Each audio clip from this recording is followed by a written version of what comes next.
From the Stone Age to the Space Age, humans have prized asbestos for its incredible resistance to fire and other elements.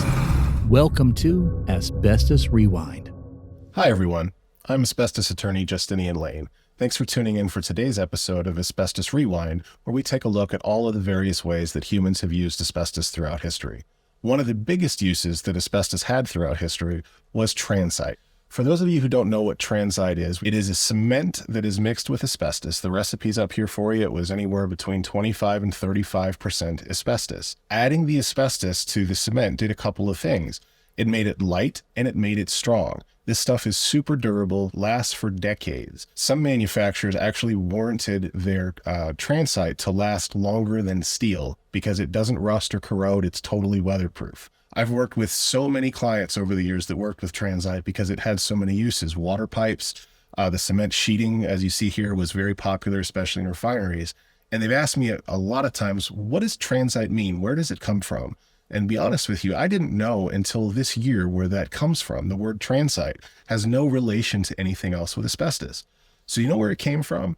It actually came from the railroad industry, believe it or not. In the September 1930 issue of Asbestos magazine, the question is answered: why transite? We were wondering one day why the Johns Manville Corporation called their asbestos cement products transite. And the very next issue of the JM Circle, the company's internal house organ, answered our question. And if you're wondering what a house organ is, it just means it was their internal newspaper. So this bit of history will probably be of interest to many of our readers who are interested in asbestos cement products, so we pass it along. It appears that back in 1900, the old Nassau Electric Railway Company had been acquired by the Brooklyn Rapid Transit Company, and the latter was converting all the old horse-drawn cars to electric traction. The old cars were of wood construction, and it was necessary to place a subflooring which had sufficient structural strength and dielectric characteristics to assure the safety of passengers and rolling stock. What they mean is they couldn't have the electric motors electrocuting the passengers. So transite cement, of course, does not conduct electricity. No kind of cement conducts electricity, including transite. The company came to Johns Manville, which was the largest asbestos manufacturer in the world, especially in 1900, to solve their problem. After making several experiments, the material now known as transite was adapted for this purpose. The name was taken from the name of the Brooklyn Rapid Transit Company. Later it was registered and is, of course, the sole property of Johns Manville Corporation. So transite got its name from Brooklyn Transit, and I've got a couple of pictures here that can illustrate it a little better for us, kind of what was going on. The Shoreline Trolley Museum has an excellent website, and the URL is up at the top, and it tells a little bit of the story of Brooklyn Rapid Transit number 1792.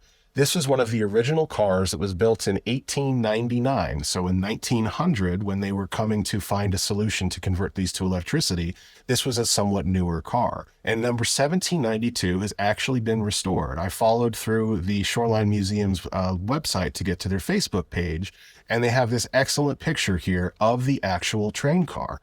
Now, I can't say for certain that the flooring that you see in the bottom is transite, but it sure looks like transite.